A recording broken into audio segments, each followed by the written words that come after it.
Assalamualaikum warahmatullahi wabarakatuh.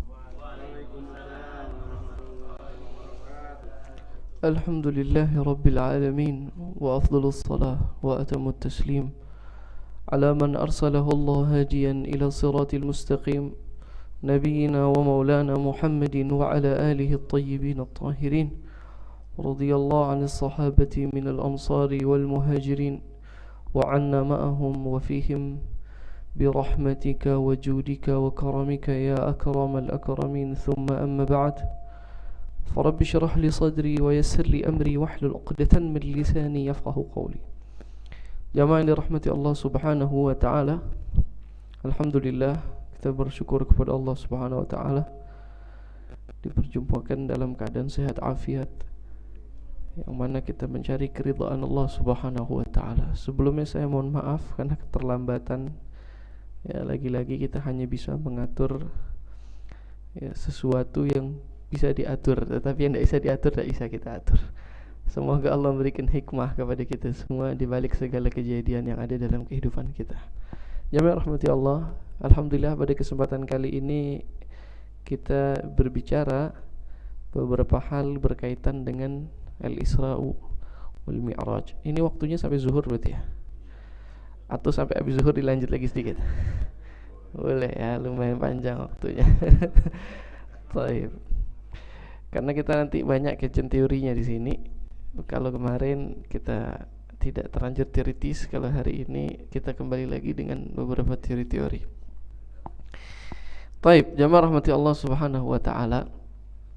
Berbicara tentang Isra wal Mi'raj, ada beberapa poin-poin penting yang perlu kita ketahui, yang informatif dulu. Di antaranya adalah peristiwa Isra dan Mi'raj. Para ulama bersepakat, para mu'arrikh, sejarawan dari kalangan Islam bersepakat terjadi sebelum hijrahnya Nabi Muhammad SAW ke Madinah. Ya, secara konsensus tidak ada perdebatan yang berkaitan masalah kejadian Isra dan Mi'raj, apakah sebelum atau setelah hijrah. Mereka bersepakat ini kejadian setelah sebelum hijrahnya Nabi Muhammad SAW. Itu poin yang pertama. Lalu poin yang kedua juga disepakati oleh para sejarawan Islam. Peristiwa Isra dan Mi'raj ini terjadi setelah Rasulullah SAW pulang daripada Taif. Jadi sebelum hijrah dan setelah pulang daripada Taif. Nah, letak perbedaannya, para ulama berbeda berapa tahun atau berapa bulan sebelum hijrah kejadiannya. Di sini yang menjadi perdebatan atau perbedaan yang terjadi di kalangan para sejarawan dan para ulama. Misalnya nanti ada yang mengatakan 2 tahun sebelum hijrah Nabi Muhammad SAW, ada yang mengatakan 3 tahun sebelum hijrahnya Nabi Muhammad SAW. Ya, ini semua mereka berada dalam kesepakatan sebelum hijrah, tetapi berbeda di tahun keberapa sebelum hijrah tersebut. Jadi banyak perbedaan. Al-Imam Ibnul Athir dan yang semisalnya di kalangan para sejarawan berbeda. Begitu juga di dalam menetapkan bulan. Ya, walaupun mayoritas ulama, bahkan sebagian hakabil ijma' menggunakan redaksi konsensus itu, walaupun nanti ada tetap perbedaan, memang mayoritas mengatakan peristiwa Isra dan Mi'raj ini berada di bulan Rajab, di akhir-akhir daripada bulan Rajab. Itu poin pertama yang informatif. Poin kedua, jamaah rahmati Allah Subhanahu wa taala, berkaitan dengan peristiwa Isra dan Mi'raj. Terjadi perdebatan juga para ulama. Ya, saya nanti bacakan per poin dulu karena nanti ada beberapa hal yang ingin saya perjelas. Kalau yang ini yang sudah informasinya banyak, tidak perlu saya perjelas lagi. Berkaitan dengan Isra Mi'raj terjadi juga perdebatan, apakah Isra Mi'raj ini terjadi di dalam mimpinya Rasulullah SAW atau hanya ruhnya saja yang berangkat, atau ruh dan jasadnya yang berangkat. Maka kalau kita lihat dari tadi pernyataan itu ada 3 pendapat nanti jamaah. Pendapat pertama mengatakan hanya bermimpi Rasulullah SAW, sehingga Rasulullah itu tidak kemana-mana, ya, tetap tidur di tempatnya, fisik dan ruhnya ada di situ, hanya saja bermimpi ru'yah manamiyah, jadinya tidur aja mimpi melakukan Isra dan Mi'raj itu. Jadi mimpinya ke sini, mimpinya ke situ, naik lagi, terbang lagi ke langit 1, 2, 3 terus. Ini pendapat yang pertama. Pendapat yang kedua mengatakan Isra Mi'raj ini bukan bermimpi, tetapi perjalanan ruhani. Perjalanan ruhani berarti fisiknya tetap di tempat, fisiknya tetap ada di situ, hanya saja ruhaninya yang terlepas daripada fisik. Ini sudah beda ya. Mohon maaf, kadang-kadang orang salah menerjemahkan.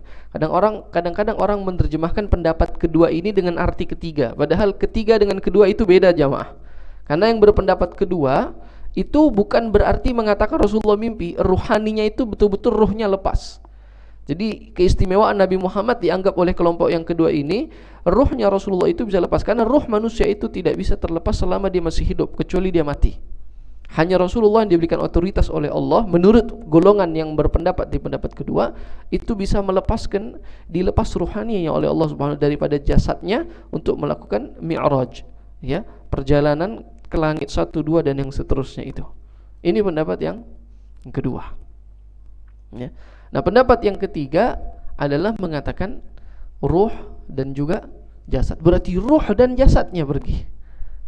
Ruh dan jasadnya. Ya. Ini semua nanti ya, menjadi perdebatan besar. Ya, menjadi perdebatan besar. Bahkan nanti antara pendapat kedua dan ketiga, ya, itu menjadi 2 mazhab. Menjadi dua mazhab. Yang mana pendapat ke-1 dan kedua biasanya pendapat ini dinisbatkan kepada ya, yang mempelopori pendapat pertama dan kedua, yaitu yang mimpi atau yang ruhani saja, adalah pendapatnya istri baginda Nabi Muhammad SAW, yaitu Sayyidatuna Aisyah radhiyallahu anha. Jadi Aisyah dikatakan menjadi pemimpin di dalam ya, mereka yang meyakini bahwa Isra Mi'rajnya Nabi Muhammad SAW tidak terjadi secara fisik, ya, paling tidak terjadi secara ruh saja. Sebab nanti ada riwayat yang disandarkan kepada Aisyah, ya.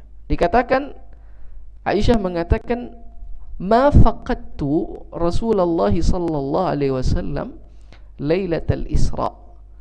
Kata Aisyah, aku tidak kehilangan Rasulullah SAW. Ma faqadtu jasad Rasulullah SAW. Aku tidak kehilangan jasad Rasulullah SAW di malam Isra. Maka bersama aku jasad itu, kata Aisyah. Ya.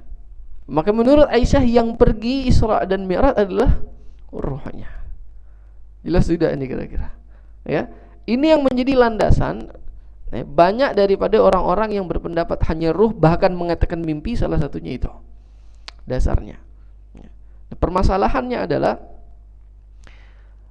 pendapat ketiga akan membantah itu dengan alasan-alasan yang sangat kuat sekali.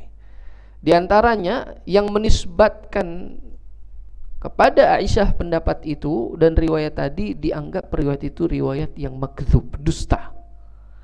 Apakah Aisyah mengatakan itu? Dikatakan dusta. Kenapa dusta? Karena kalau kita melihat tadi, kita telah bersepakat para sejarawan bahwa kejadian Isra dan Mi'raj, kapan kejadiannya yang disepakati? Sebelum? Apakah Aisyah sudah menikah dengan Rasulullah? Oke. Maka yang dimaksud oleh Aisyah yang ada di sampingnya yang mana? Siapa orangnya itu? Paham tidak nih kira-kira? Kalau dikatakan kita bersepakat di dalam kejadian itu, peristiwanya sebelum hijrah, dan saat kejadian itu Rasulullah belum menikahi Aisyah. Lalu kalau Aisyah mengatakan aku tidak kehilangan jasad Rasulullah di malam itu, jasad Rasulullah tidur bersama aku, Rasulullah yang mana yang dimaksud? Karena Rasulullah belum menikahi Aisyah pada saat peristiwa Isra dan Mi'raj. Maka riwayat ini dianggap riwayat yang tertolak, dusta, makdzub. Sehingga nanti banyak para ya ilmuwan di dalam ilmuwan hadis dan yang semisalnya membantah riwayat itu sebagai sandaran, kan itu menjadi sandaran utama kepada golongan yang pertama dan kedua yang menafikan adanya mi'raj ruh dan jasad. Jelas atau tidak ini kira-kira? Banyak alasan bisa saya datangkan.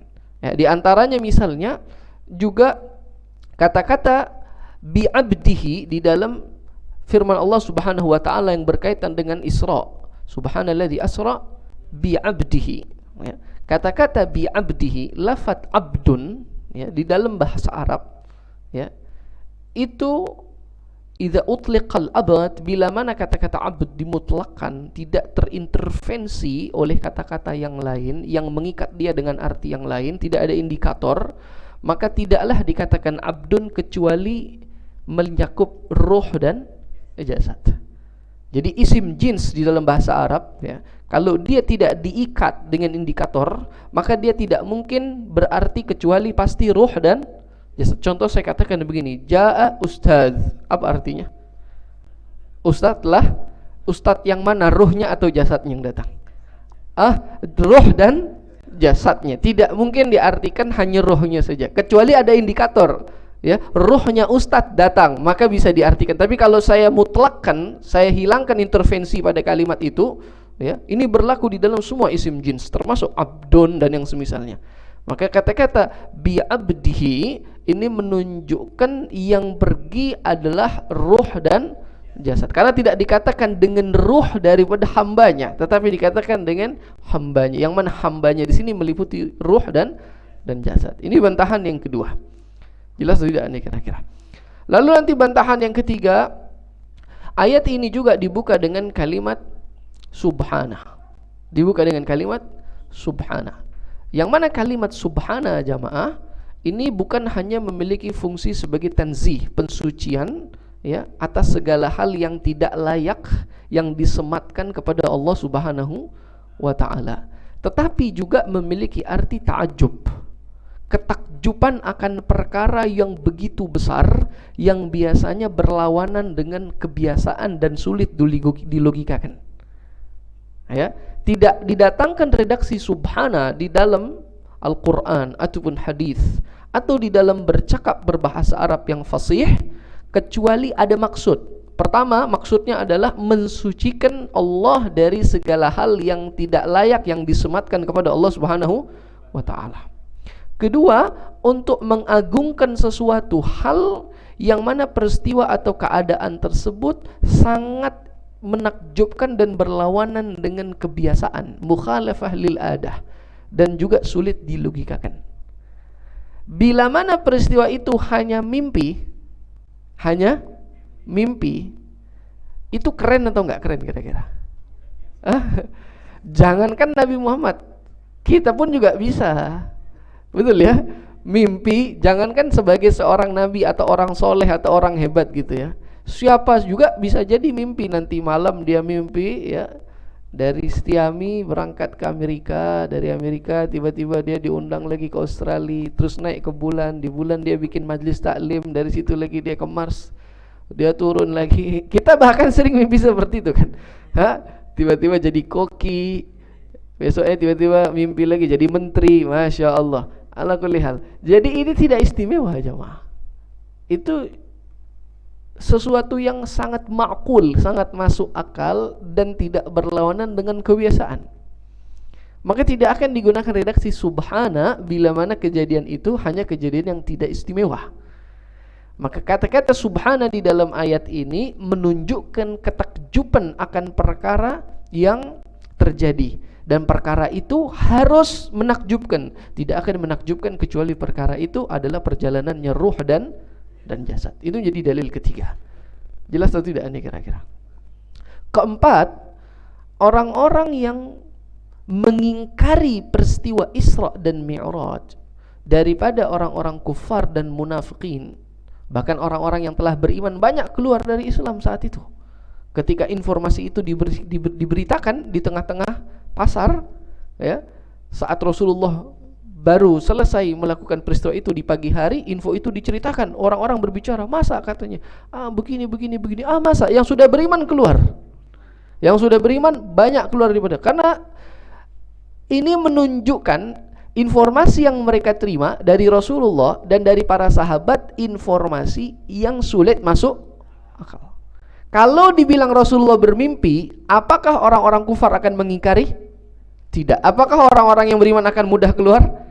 Tidak. Jelas tidak nih kira-kira. Jadi adanya pengingkaran dari orang-orang musyrikin dan pengingkaran dari orang-orang munafikin, bahkan orang-orang muslim sebagian keluar karena mendengar informasi itu, menunjukkan informasi itu informasi yang unlogik buat mereka, informasi yang yukhaliful adah, berlawanan dengan kebiasaan. Kalau itu hanya berupa mimpi atau perjalanan rohani, maka tidak akan dijadikan oleh orang-orang kufar sebagai alat untuk menghina agama, karena mereka tidak mempermasalahkan itu. Kalau itu hanya sekedar mimpi, tidak akan mereka menjadikan itu sebagai bahan olok-olokan.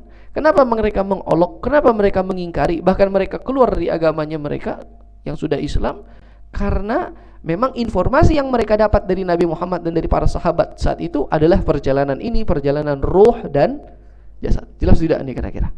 Ini dalil-dalil. Kalau saya sebutkan satu persatu, banyak sekali ya. Maka nanti pada akhirnya pendapat yang mengatakan perjalanan ini adalah perjalanan ruh dan jasad, pendapat yang rajih dan mu'tamad, pendapat yang terkuat dan pendapat yang diakui oleh mayoritas ulama dengan pendekatan-pendekatan. Kita tidak usah bicara pendekatannya apa saja, tetapi pada akhirnya kalau ditanya apa yang berangkat, ruhnya atau mimpi atau ruh dan jasad, maka yang tepat adalah perjalanan ini adalah perjalanan ruh dan jasad dengan bantahan-bantahannya. Bisa dipahami kira-kira seperti itu. Itu poin yang pertama berkaitan tentang informasi daripada Isra dan Mi'raj. Jelas ya kira-kira sampai di sini. Poin yang kedua, jamaah rahmati Allah Subhanahu wa taala, berbicara tentang Al-Isra'u wal Mi'raj. Ingin saya sampaikan, dan ini menjadi promosi saya dari 5 tahun belakangan. Ya, kenapa saya katakan promosi? Karena ini menjadi tekanan pembahasan yang selama ini tidak pernah dibahas. Kenapa saya katakan promosi juga? Karena ini menurut saya penting ya. Di dalam peristiwa Isra Mi'raj, nanti kita banyak poin di depan ini ya, kita akan kupas satu persatu. Poin kedua, kita masuk ke dalam kajian teori jamaah. Di dalam Isra wal Mi'raj ada beberapa mazhar, masyhad ya, kejadian-kejadian yang terjadi pada diri Rasulullah dan diperlihatkan kepada Rasulullah SAW. Ada banyak sekali. Nanti yang menjadi pelajaran dan yang semisalnya dan yang semisalnya. Oke, sebelum itu dulu, saya ingin berbicara tentang duduk perkara Isra Mi'raj. Ya. Isra dan Mi'raj ini duduk perkaranya sebagai apa? Mayoritas ulama, terutama mereka yang menisbatkan pemahaman ini kepada mutaakhirin, golongan kontemporer, mengatakan Isra Mi'raj itu adalah sebagai mukjizat Nabi Muhammad SAW. Ya, ini selalu saya sampaikan di dalam pendahuluan kajian Isra Mi'raj. Perhatikan dulu jamaah. Kita sering dengar bahkan para penceramah mukjizat Isra Mi'raj. Bahkan tulisan-tulisan mukjizat di antara mukjizat Nabi pasti dimasukkan Isra wal Mi'raj. Karena begini, kesalahpahaman kita terhadap duduk perkara Isra Mi'raj ini apa? Dampaknya juga nanti menjadi hal yang fatal. Oke, ketika kita tidak mengetahui duduknya Isra Mi'raj ini sebagai apa, salah kita menilai dia, maka nanti dampaknya kepada kita juga menjadi kesalahan. Bisa difahami? Baik. Apakah Isra dan Mi'raj ini bisa dikatakan sebagai mukjizat sebagaimana yang dinisbatkan oleh banyak daripada orang-orang? Kalau kita melihat jamaah kepada rumusan atau syarat daripada mukjizat, maka apa-apa yang lulus daripada syarat-syarat mukjizat bisa dikatakan sebagai sebuah mukjizat. Ada hal-hal yang disepakati memang oleh ulama menjadi syarat mukjizat, ada yang tidak disepakati. Ada yang agak mempersulit, ada yang memperluas. Tetapi setidaknya mereka bersepakat di dalam beberapa hal yang menjadi syarat utama dikatakan sebuah perkara sebagai sebuah mukjizat. Minha, di antaranya, yang pertama, sesuatu itu akan dikatakan sebagai sebuah mukjizat bila mana dia yukhaliful adah, berlawanan dengan kebiasaan. Ingat ya, yukhaliful adah, berlawanan dengan kebiasaan. Ini pembahasannya di luar, tapi saya kasih PR karena orang suka tidak bisa membedakan antara berlawanan dengan akal dengan berlawanan dengan kebiasaan. Itu berbeda. Kalau kita belajar teologi, ada hukum kebiasaan, ada hukum akal. Tidak melulu yang berlawanan dengan kebiasaan itu dianggap berlawanan dengan akal. Dan ini kegagalan para saintis kaum positivisme ketika melihat bagaimana hal-hal yang unik yang ada di dalam kejadian-kejadian keislaman.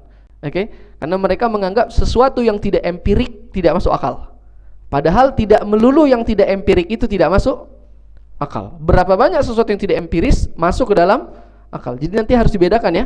PR-nya nanti pelajari sendiri. Ada namanya hukum akal, ada namanya hukum kebiasaan. Jadi tidak mungkin secara kebiasaan bukan berarti tidak mungkin secara akal. Oke? Mukjizat itu biasanya yukhaliful adah, berlawanan dengan kebiasaan. Sekarang saya kasih contoh ya. Saya pengen tes. Di sini gagal faham sudah terbawa dengan doktrin para saintis yang non-Islam atau enggak? Ini saya pengen tes di sini. Saya datang ke sini dengan cara terbang. Saya ke sini dengan cara terbang. Mungkin atau enggak? Mungkin atau enggak? Saya ke sini terbang. Enggak naik pesawat ya, terbang. Saya terbang, enggak naik pesawat. Ya, saya enggak ngasih ini kok, tenang aja. Enggak ada yang dimahdzuf di situ. Bener-bener saya terbang gitu ya. Saya ke sini itu terbang dengan tangan dan kaki saya. Saya ke sini terbang. Tidak mungkin. Tidak mungkin secara apa? Akal. Salah. Nah, itu yang saya katakan. Berarti kita selama ini masih belum mampu membedakan antara hukum akal dengan hukum kebiasaan. Oke? Saya kesini terbang itu tidak mungkin ada, namanya mustahil adi kalau dalam ilmu teologi. Mustahil adi. Mustahil secara kebiasaan. Tetapi mungkin akli, mungkin secara, mungkin nggak secara akal? Mungkin. Secara akal itu mungkin. Oke, ini nanti kita jadi pindah materi ya. Padahal saya tadi mau kasih PR. Ya, kalau yang belajar tauhid, yang belajar akidah, belajar ilmu kalam, di dalam pendahuluannya pasti pernah belajar ini.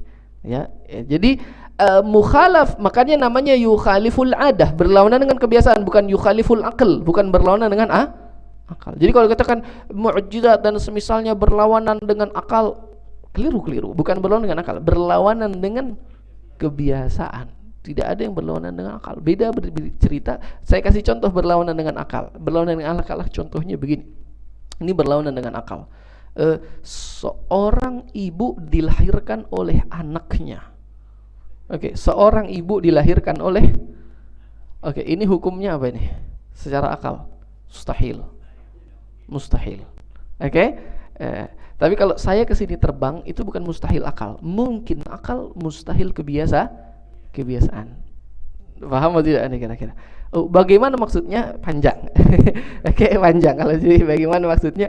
Panjang. Itu hukum akal. Jadi dipelajari lagi nanti bagaimana hukum akal, bagaimana hukum kebiasaan ya. Bahkan di dalam hukum akal nanti terbagi lagi, dalam hukum kebiasaan terbagi lagi, seperti itu. Kembali ke masalah. Jadi syarat pertama daripada mukjizat adalah berlawanan dengan kebiasaan. Itu syarat yang pertama.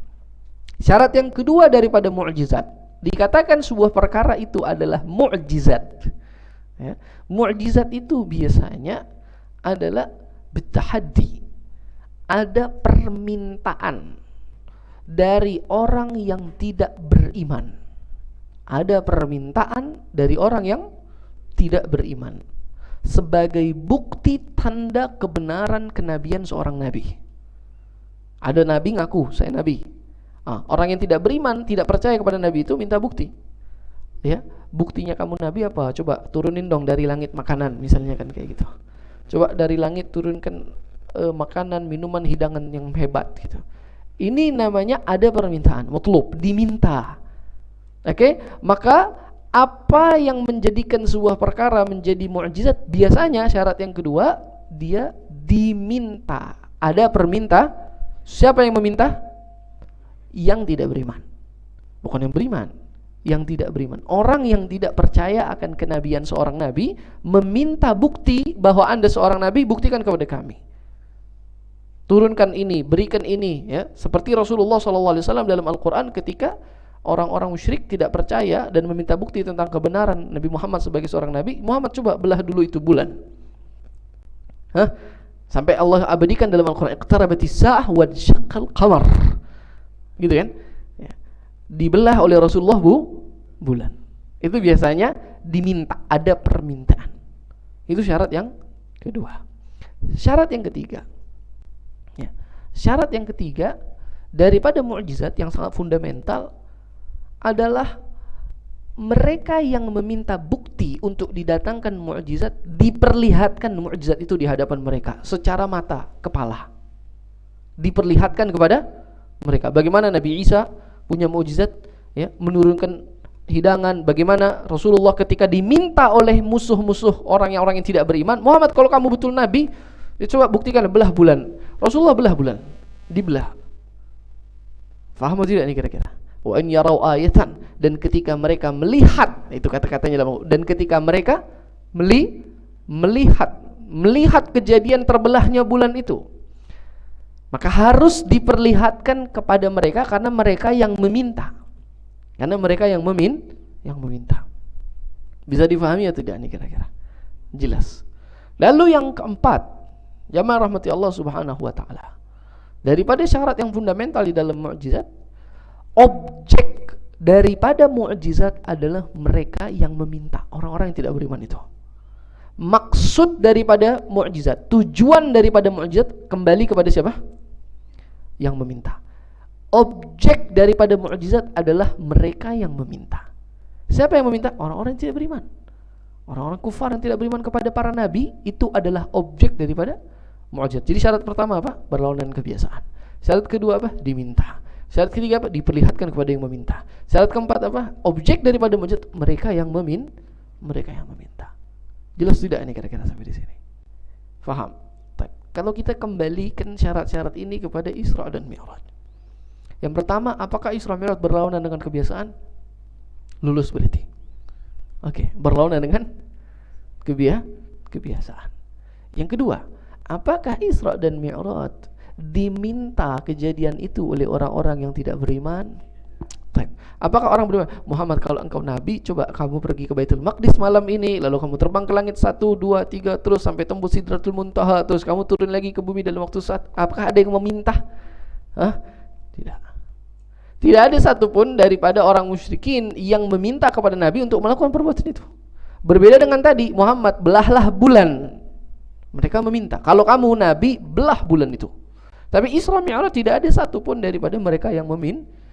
Maka syarat kedua tidak lulus. Syarat ketiga, apakah Isra dan Mi'raj kejadiannya diperlihatkan kepada orang-orang yang tidak beriman? Bahkan orang yang paling beriman saja tidak diperlihatkan oleh Rasulullah SAW. Hanya Nabi Muhammad satu-satunya yang mengetahui kejadian itu dan keadaan saat malam itu terjadi, apa yang terjadi hanya Nabi Muhammad yang mengetahui. Berbeda kalau mukjizat yang lain. Kalau dikatakan mukjizat, mereka diperlihatkan, wa in yarau ayatan, dan ketika mereka melihat tanda-tanda itu. Ya, siapa yang melihat? Siapa yang melihat? Yarau, siapa yang melihat? Mereka melihat, dan ketika mereka melihat. Jelas tidak nih kira-kira? Tetapi di dalam Isra dan Mi'raj, siapa yang melihat? Yang melihat bukan mereka. Bahkan orang yang beriman saja tidak ada yang melihat. Bahkan sahabat yang terdekat saja tidak melihat. Tidak ada yang mengetahui. Tidak diminta. Tidak ada yang menjadikan itu sebagai permintaan sebuah bukti kenabian, dan tidak juga diperlihatkan kepada mereka. Maka objeknya juga bukan mereka.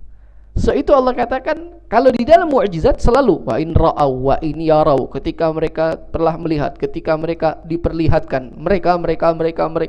Tapi bagaimana Isra dan Mi'raj? Linuriyahu min ayatina. Linuriyahu min ayatina.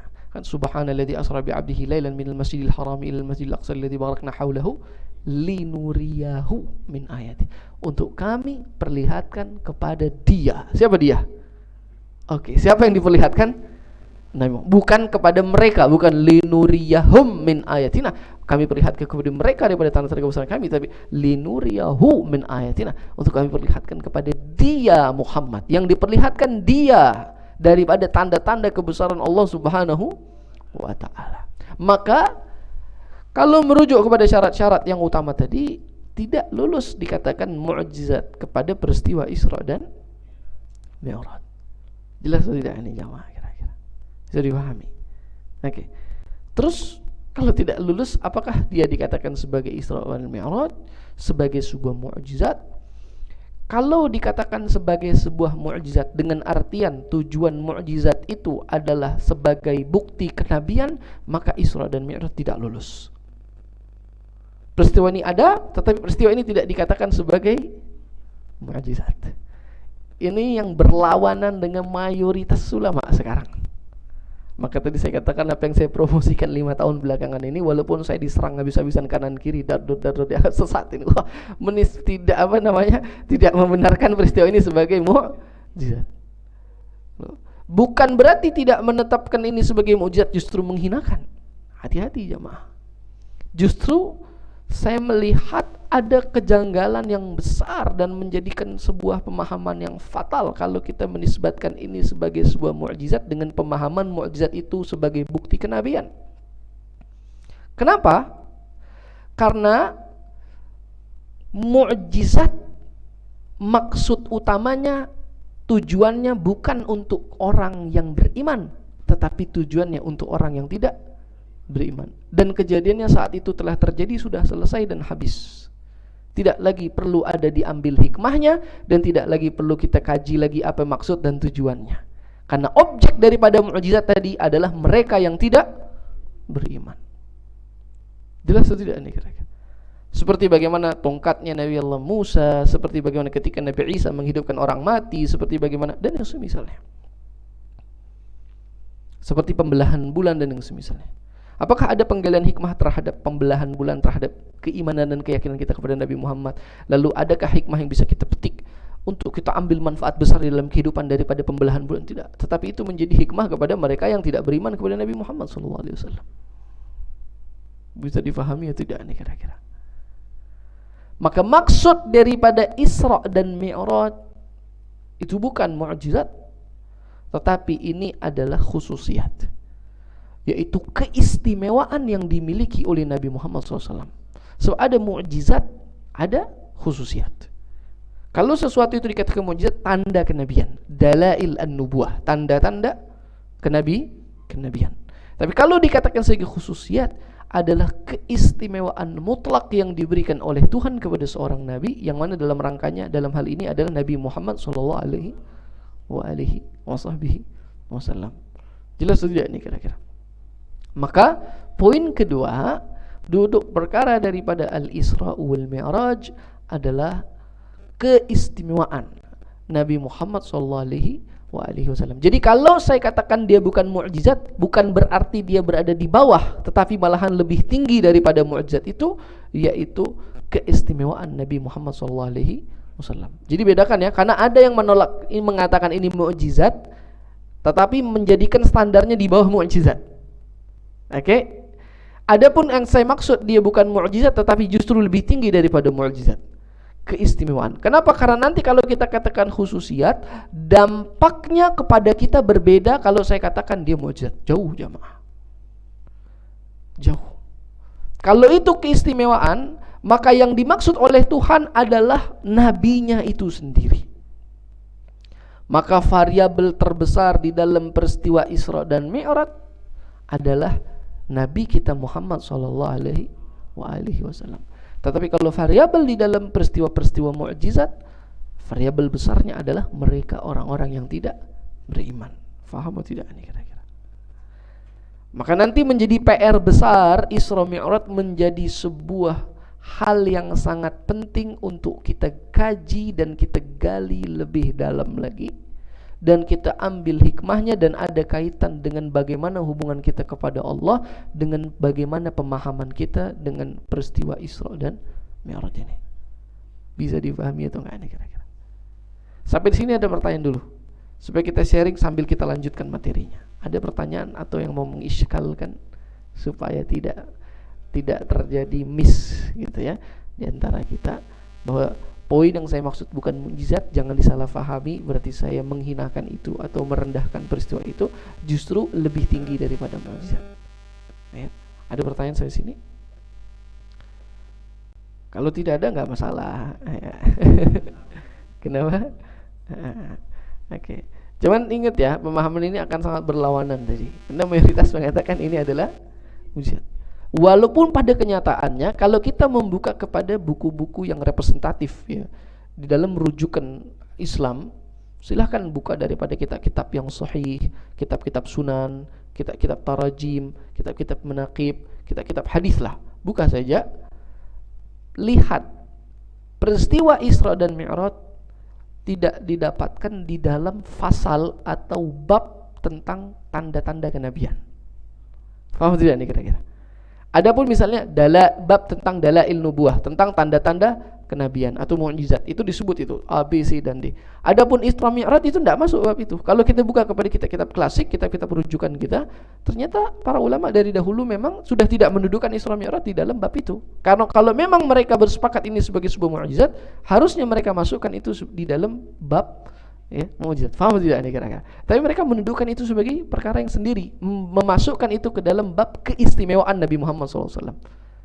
Min khususiyatihi sallallahu alaihi wasallam, daripada keistimewaan Nabi Muhammad SAW adalah, maka berarti ada gap. Walaupun sekarang mayoritas semuanya berpendapat itu sebagai mukjizat, tetapi kalau kita kembalikan kepada pemahaman yang lebih dahulu lagi, ini peristiwa ini tidak dikatakan sebagai mukjizat jamaah. Jadi jangan disalahfahami, apa yang saya maksud bukan mukjizat bukan berarti menghinakan. Boleh dikatakan mukjizat kalau kita mengartikan mukjizat sebagai keistimewaan. Tapi kalau kita katakan sebagai mukjizat, karena tupoksi mukjizat itu adalah tanda kenabian yang dibutuhkan oleh seorang yang tidak beriman. Kalau kita artikan mukjizat keistimewaan, silakan. Kita nggak masalah di dalam pengistilahan ya. Tetapi pemahaman terhadap istilah itu yang kita permasalahkan. Bisa difahami sampai di sini jamaah. Oke, maka kalau kita telah memahami itu, poin besar di dalam Isra dan Mi'raj adalah Nabi kita Muhammad sallallahu alaihi wasallam, karena ini keistimewaan dia, karena ini keagungan yang Allah berikan kepada dia, karena ini Allah ingin menunjukkan kepada seluruh makhluknya, mau yang beriman mau yang tidak beriman, tentang siapa dia Nabi kita Muhammad sallallahu alaihi wasallam. Maka cerita Isra Mi'raj akan berputar pada tentang siapa Nabi Muhammad sallallahu alaihi wasallam. Bisa difahami? Makanya kata-katanya bukan al-Isra'u wal-Uruju, tetapi kata-katanya al-Isra'u wal-Mi'raj, yang mana secara kebahasaan harusnya itu al-Isra kan bentuknya masdar, itu akar kata, terus diikat dengan waw, berarti kan harusnya diikat itu. Oke? Kalau diikat harusnya masdar dengan masdar. Harusnya kalau al-Isra'u wal-Uruju Jadi kalau akar kata sama akar kata Isra, Uruj. Isra artinya perjalanan di malam hari. Al-Uruj artinya ya, menaik ke atas. Tapi dirubah itu redaksinya menjadi Al-Isra'u wal Mi'raj. Yang mana Mi'raj itu bukan lagi akar kata, tetapi isim alat yang memiliki arti alat untuk naik ke atas. Apa bedanya? Karena kalau dikatakan ke atas dengan isim masdar atau dengan masdar akar kata, itu memiliki arti ya, naik yang setelahnya ada turun. Tapi kalau dibilang Mi'raj itu artinya naik yang selalu naik dan tidak pernah ada turunnya. Menunjukkan ketika Rasulullah diangkat oleh Allah Subhanahu wa taala dalam peristiwa Al-Mi'raj atau Isra dan Mi'raj, itu Rasulullah diagungkan oleh Allah, diangkat oleh Allah, dan tidak pernah diturunkan oleh Allah, sehingga tidak ada celah dan kurang di dalam kemuliaan dan keistimewaan Nabi Muhammad sallallahu alaihi wasallam. Itu poin yang kedua. Ada permasalahan? Silakan. Di Zoom ada permasalahan di Zoom? Ada permasalahan. Ini yang hadir agak sedikit, biasanya ramai sini nih. Bentrokan ya. Oh, Masya Allah. Tapi di Zoom ada ya? Ada di Zoom ya? Masya Allah. Itu poin yang kedua. Poin yang ketiga, kita masuk kepada hal-hal yang terjadi di dalam Isra dan Mi'raj. Jadi sekali lagi, saya di dalam mengkaji Isra Mi'raj ini ya, selalu pendekatannya selain informatif, kedua tashihul mafahim. Ya, apa itu tashihul mafahim? Memperbaiki kesalahpahaman yang ada. Oke, jadi saya nggak mau cuma informatif aja. Kalau itu bapak-bapak bisa cari semua. Tugas saya sekarang karena mendapatkan banyak informasi-informasi yang disalahartikan, bahkan para pendakwah, pendai, penceramah, maka saya menggunakan pendekatan tashihul mafahim. Jadi saya memperbaiki pemahaman yang salah. Jadi cerita rincinya saya bukan tugas saya di sini. Gampang kalau itu tinggal cari di mana-mana. Kitabnya banyak, riwayat-riwayatnya ada. Kecuali waktunya panjang seperti daurah. Karena kalau Isra Mi'raj itu sendiri mau dikaji Bapak-bapak, kita sudah coba ngumpulkan. Jadi pengkajiannya itu yang informatif, kajian ini ABC dan sampai ibar, ambil manfaat dan semisalnya, itu tidak kurang dari 500 pembahasan. Sehingga 1 tahun penuh kalau mau dikaji Isra Mi'raj itu tidak habis. Iya. Kalau bicara Isra Mi'raj. Makanya kalau kita mau memberikan haknya Isra Mi'raj, itu di dalam ceramah acara Isra Mi'raj itu sebenarnya itu formalitas namanya. Lama tidak nih kira-kira? Formalitas. Karena Isra Mi'raj itu kalau diberikan haknya sesuai haknya, itu bisa 1 tahun penuh kajian khusus tentang Isra. Jadi materi sendiri dia. Materi independen. Sebagaimana orang mengkaji fikih, mengkaji akidah, mengkaji hadis, mengkaji Isra Mi'raj itu bisa tidak kurang dari 500 materi. Ya. Dari kisah yang bisa kita ambil pelajaran dan misalnya. Maka saya ambil poin-poin besar. Nah, poin besar yang selama ini belum disentuh, ya, yang saya anggap ini menjadi novelty untuk saya 5 tahun belakangan ini, selalu saya gembor-gemborkan masalah ini. Di antaranya adalah tashih al-mafahim, memperbaiki kesalahpahaman yang selalu menjadi ya, doktrin utama di dalam ceramah Isra Mi'raj malahan. Oke, apa itu diantaranya? Misalnya di dalam riwayat-riwayat yang kita dapatkan dalam peristiwa Al-Isra wal Mi'raj. Di dalam riwayat Al-Imam Anas bin Malik, karena Imam Anas bin Malik diantara sahabat yang paling banyak menceritakan cerita Isra dan Mi'raj, dan hadis ini disahihkan oleh banyak daripada muhadditsin, bahkan diriwayatkan oleh Al-Imam Muslim di dalam sahihnya. Ada potongan utitu lailata usriya bi fantuliqa bi ila zamzama fasharaha an sadri thumma ghusila bima'i zamzama ila akhir riwayah. Di dalam Isra dan Mi'raj, sebelum terjadinya hal-hal yang banyak, Rasulullah SAW ada yang namanya peristiwa syaqqus sadrih, pembelahan dada. Sering kan kalau ceramah Isra Mi'raj itu, Nabi Muhammad itu dibelah dadanya oleh malaikat Jibril. Ya, hadisnya ada, sahih hadisnya. Betulkah Rasulullah dibelah dadanya? Betul. Bahkan pembelahan dada ini bukan cuma ini ya, lebih dari sekali. Sejak kecil Rasulullah dadanya sudah dibelah. Cuman orang tahunya kalau pembelahan dada itu saat Isra Mi'raj. Yang ingin saya perjelas, selalu di dalam pembelahan dada ini, terutama dalam ceramah-ceramah Isra Mi'raj, dikatakan Rasulullah itu dibersihkan daripada kotoran dan dosa-dosanya. Oke, dibersihkan daripada kotoran dan dosa-dosanya. Bahkan dikatakan daripada kotoran syaitaniyah yang ada pada diri Nabi Muhammad. Ya, titik hitam yang ada pada hatinya dicuci, dibersihkan oleh malaikat Jibril sehingga jantung hati Rasulullah SAW menjadi bersih, menjadi suci. Bukan begitu selama ini pemahaman kita? Begitu bukan? Setahu kita pencucian itu apa selama ini yang terjadi? Bersihkan dari sifat-sifat tercela, daripada keburukan, daripada hal-hal yang buruk yang masih ada sisi syaitaniyah, bahkan dosa dan dengan semisalnya. Oke? Ini selama ini dinisbatkan kepada diri Nabi Muhammad sallallahu alaihi wasallam. Yang bahkan ini menjadi salah satu pembahasan penting atau bagian fundamental, dianggap Isra Mi'raj itu tujuannya adalah pembersihan. Selain nanti diberikan sholat dan yang semisalnya, adalah Rasulullah ingin dibersihkan dari sifat-sifat tercela oleh Allah Subhanahu wa ta'ala. Jelas sudah ini kira-kira. Dan mereka mencocokkan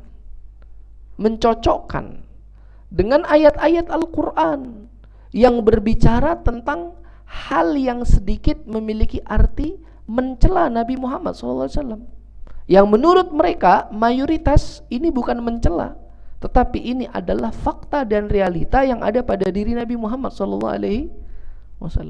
Misalnya di dalam Al-Quran Allah Subhanahu Wa Taala berfirman, Wa wajadaka dhalan fahada. Apa artinya wajadaka dhalan fahada? Ada yang tahu artinya? Apa artinya wa wajadaka dhalan fahada? Ini saya mau kaitkan sama syaqqus sadar, pembelahan dada. Karena nanti rujukannya semuanya ke sini. Semuanya pembahasan di sini. Apa artinya wa wajadaka dhalan fahada? Boleh buka Google kalau enggak. Ya, terjemah itu kan surat Ad-Duha, langsung buka. Terjemah wa wajadaka dhalan fahada. Apa artinya? Arti letter like-nya aja. Ada yang tahu? Bapak-bapak. Kenapa?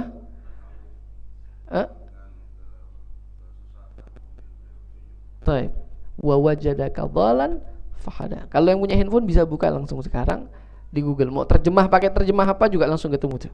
Arti wa wajadaka dhalan fahada. Itu kan surat Ad-Duha, atau terjemah surat Ad-Duha aja, ntar munculkan situ. Wa wajadaka dhalan fahada. Apa artinya wa wajadaka dhalan fahada? Nah, ini kan ayat Quran. Kita harus tahu kan ayat Quran. Apa artinya itu? Wa wajadaka dhalan fahada. Muncul? Nanti banyak versinya. Saya minta versi apapun, tidak ada masalah, sama aja semua. Silakan buka. Artinya apa? Mau yang silakan. Oke. Dan dia mendapatkanmu, dia di sini Allah ya. Mu di situ Nabi Muhammad. Wa wajadaka dhalan fahada, dan dia Allah mendapatkanmu dalam keadaan kekurangan. Oke. Ini tendensinya bagus sama jelek ini kira-kira? Buruk. Oke, kurang. Lalu dicukupi. Ada yang punya arti lain? Pasti beda dapatnya. Ada?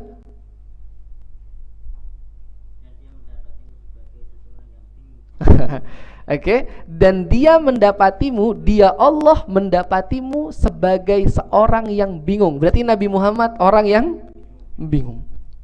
Oke, tadi kurang, terus bingung. Kalau lain lagi mau cari nanti ketemu lagi. Dan dia mendapatimu dalam keadaan tersesat. Fahada, lalu diberikan hidayah. Dan dia mendapatimu dalam keadaan melakukan kesalahan, lalu diajarkan. Dan dia semuanya artinya ke situ. Oke, jadi bukan saya yang ngomong Pak ya, makanya saya suruh bapak-bapak buka biar kita sepakat dulu. Artinya itu bukan, kan gitu. Supaya nanti kenapa sih kok syaqqus sadar, pembelahan dada pada peristiwa Isra dan Mi'raj itu diartikan sebagai pembersihan dari kekurangan, pembersihan daripada dosa, pembersihan daripada kesalahan, pembersihan daripada hal-hal yang tercela, walaupun pada akhirnya bersih, keren kan gitu. Tapi tetap asalnya kotor dulu, asalnya kurang dulu, asalnya nggak baik dulu.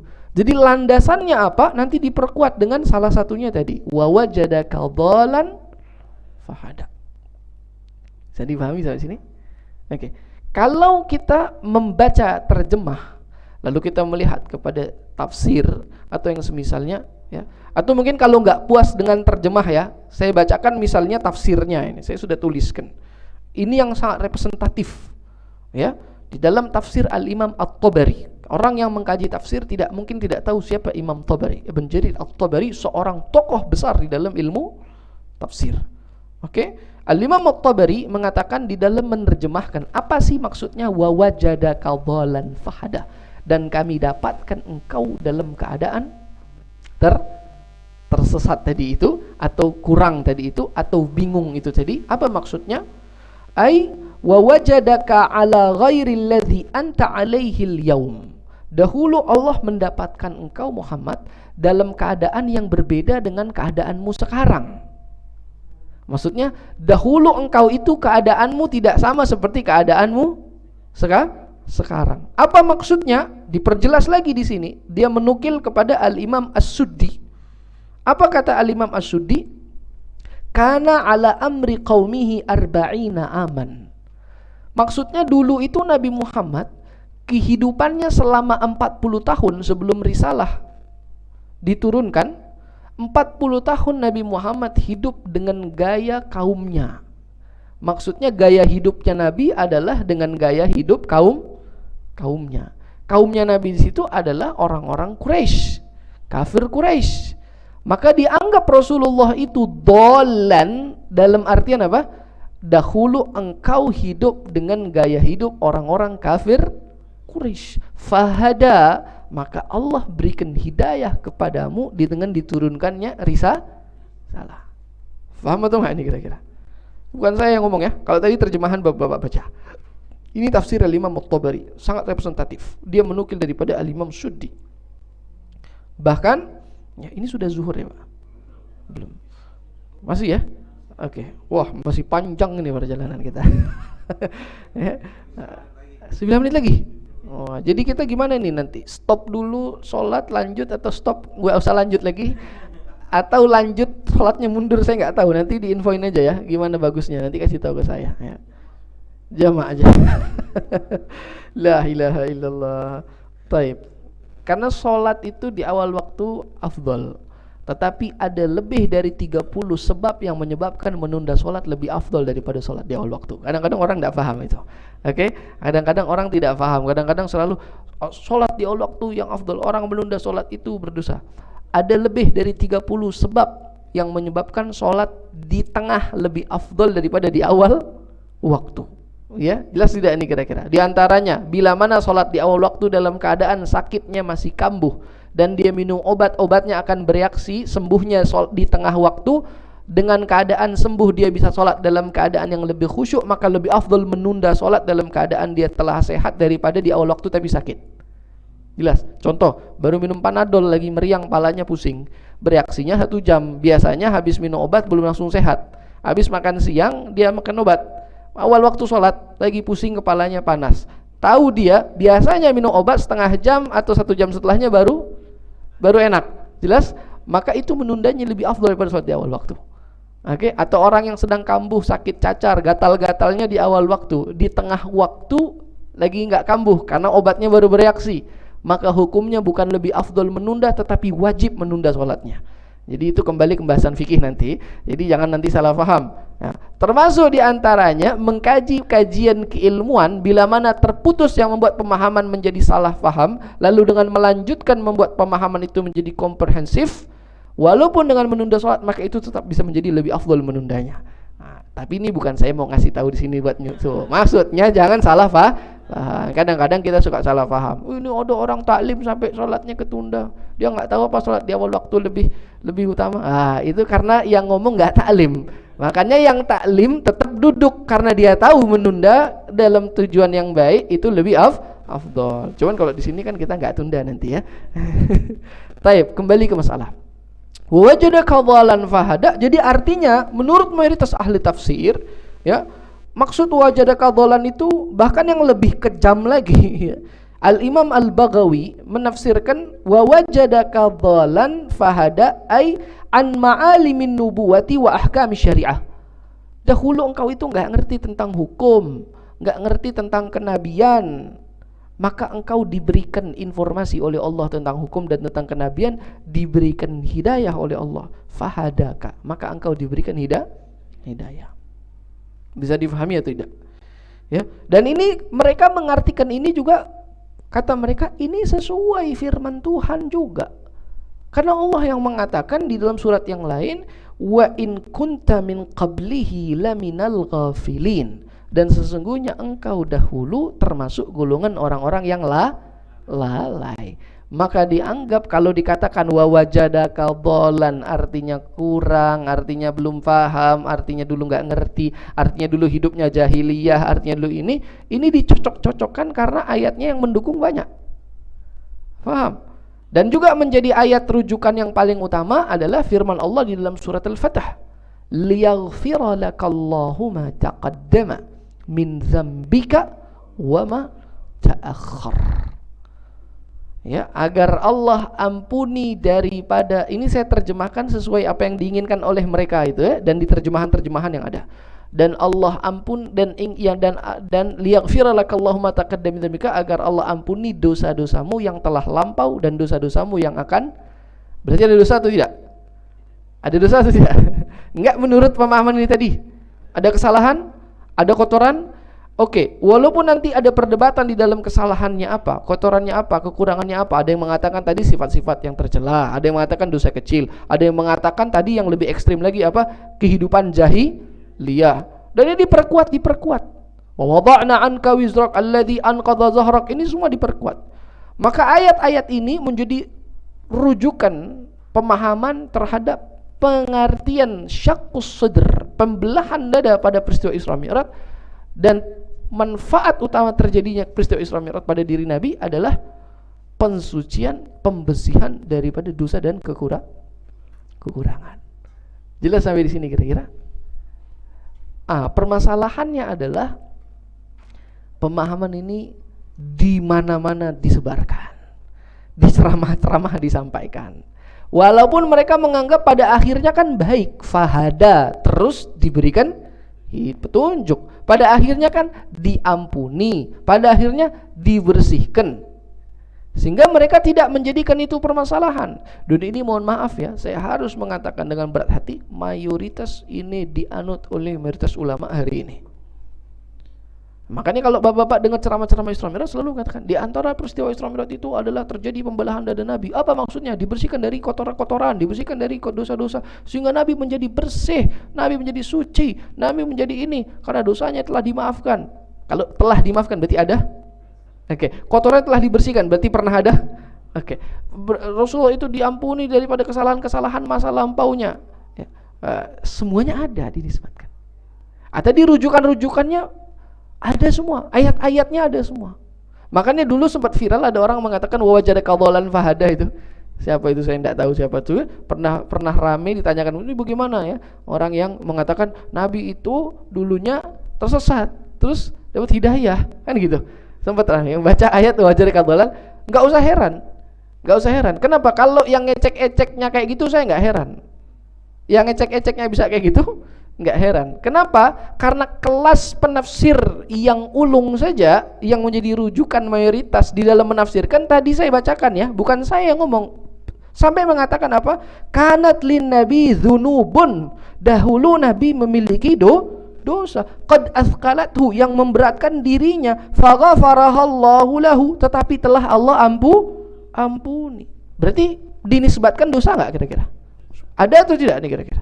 Makanya kalau yang ngecek-ngecek ngomong gitu, terus wah ini berlawanan, ya, yang ngomong berlawanan aja nggak ngerti, padahal di rujukan-rujukan itu semuanya mengatakan demikian.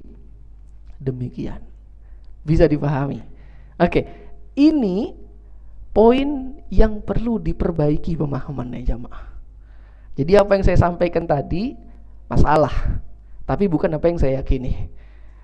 Yang ingin saya sampaikan tadi pendekatan tashihul mafahim, membenarkan pemahaman, maka itu menjadi tugas yang alhamdulillah di dalam kajian-kajian selalu saya bahas, selalu saya ulang-ulang, karena ini menjadi beban. Apakah pemahamannya benar seperti itu? Ya, maka nanti akan kita kupas apa yang dimaksud dengan wa wajadaka dhalan fahada. Akan kita kupas apa yang dimaksud dengan liyaghfira lakallahu ma taqaddama min dzambika wa ma ta'akhkhar. Kalau kita telah mengetahui itu semua, maka akan kita batalkan arti pembelahan dada dengan artian pensucian, baru kita bisa mendapatkan apa maksud daripada pembelahan dada yang ada pada peristiwa Isra dan Mi'raj. Tapi lagi-lagi tadi saya katakan ini kajian teoritis. Ya.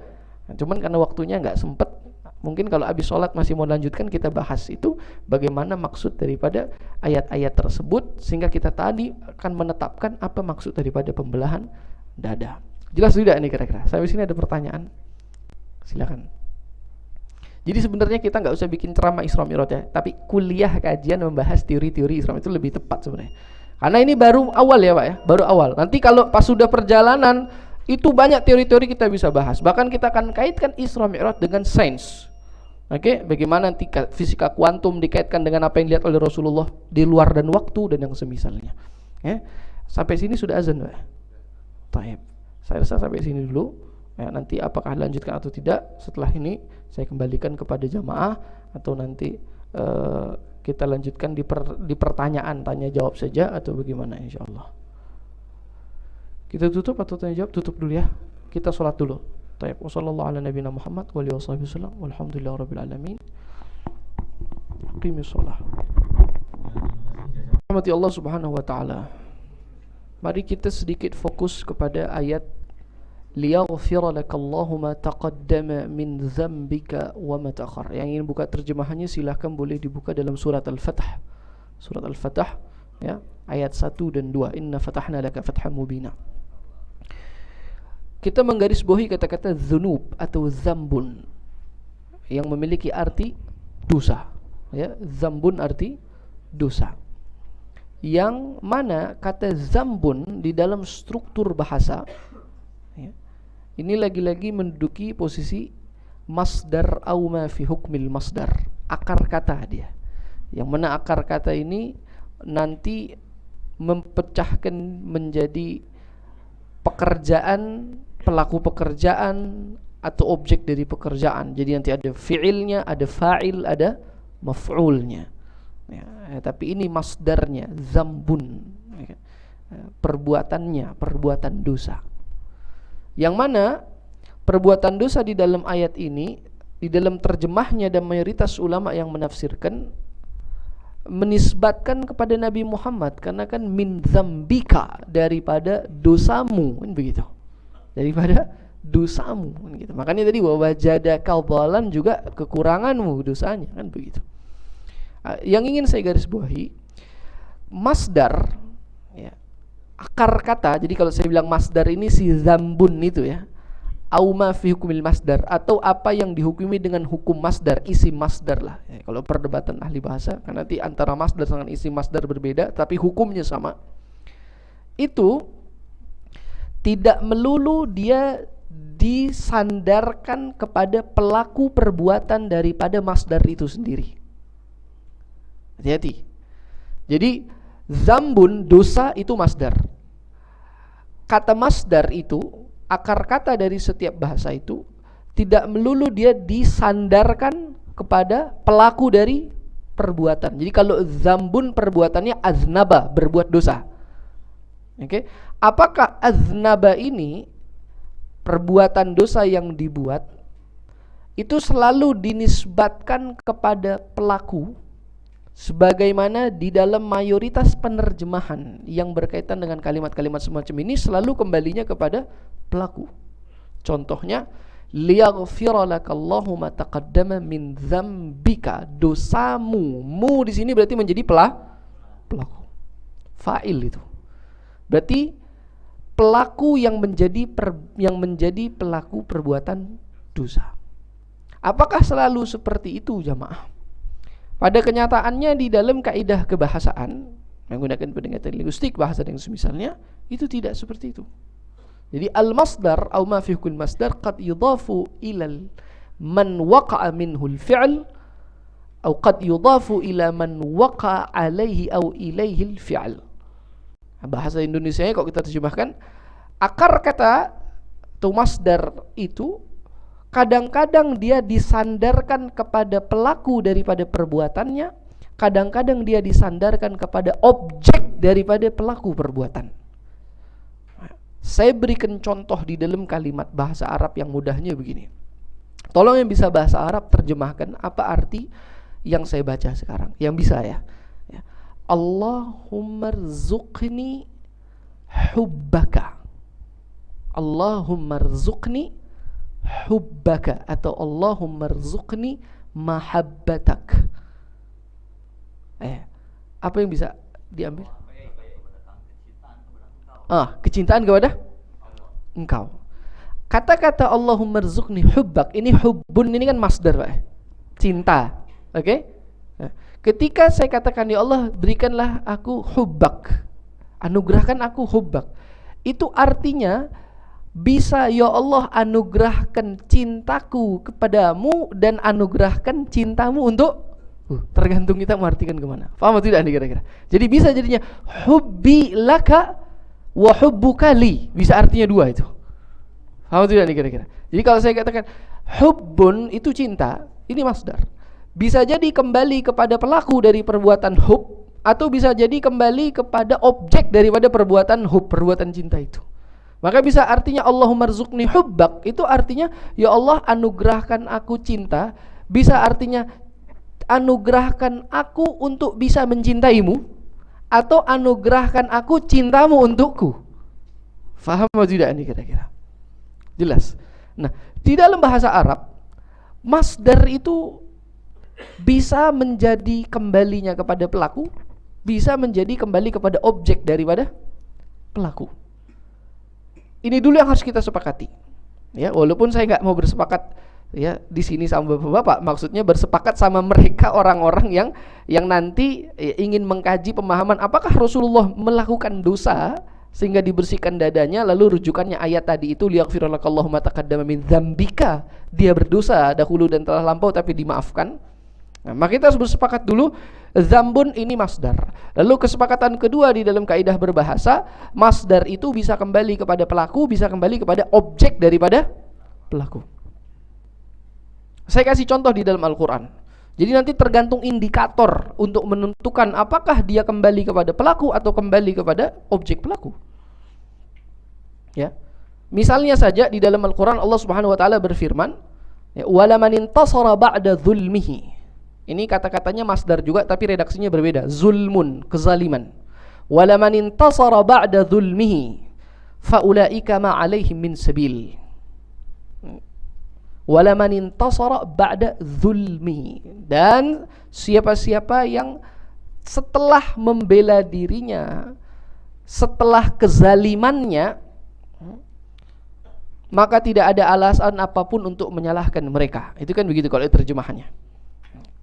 Nanti di dalam ayat yang lain, ayat yang hampir-hampir mirip redaksinya, ya, faman taba min ba'di dzulmihi wa aslaha fa innallaha yatubu alaih.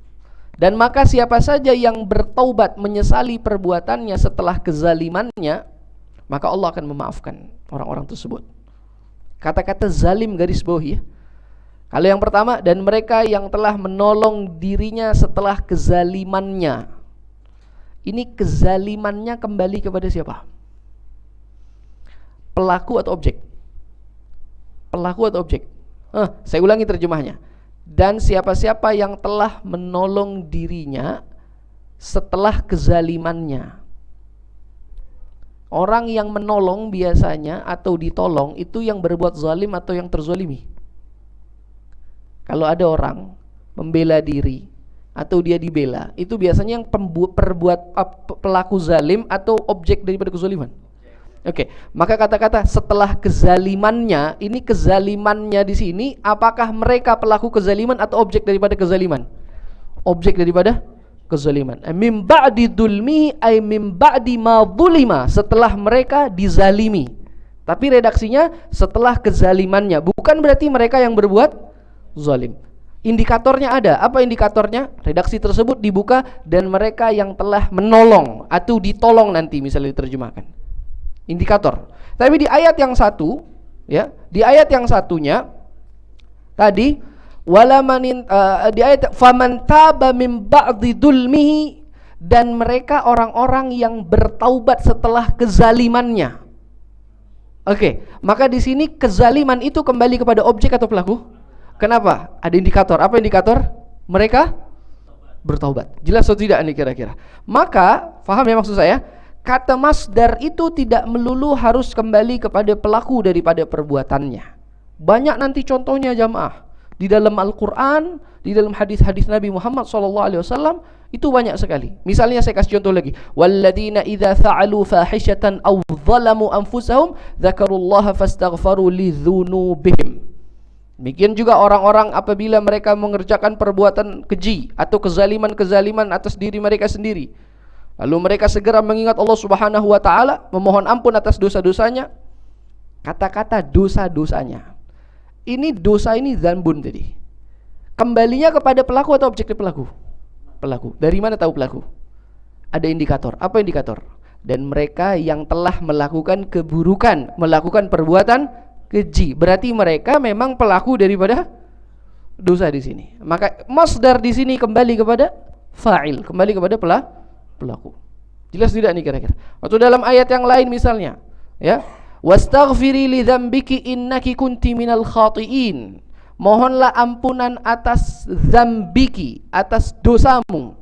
Sesungguhnya engkau adalah golongan orang-orang yang salah. Di sini dosa kembali kepada pelaku atau objek dari pelaku?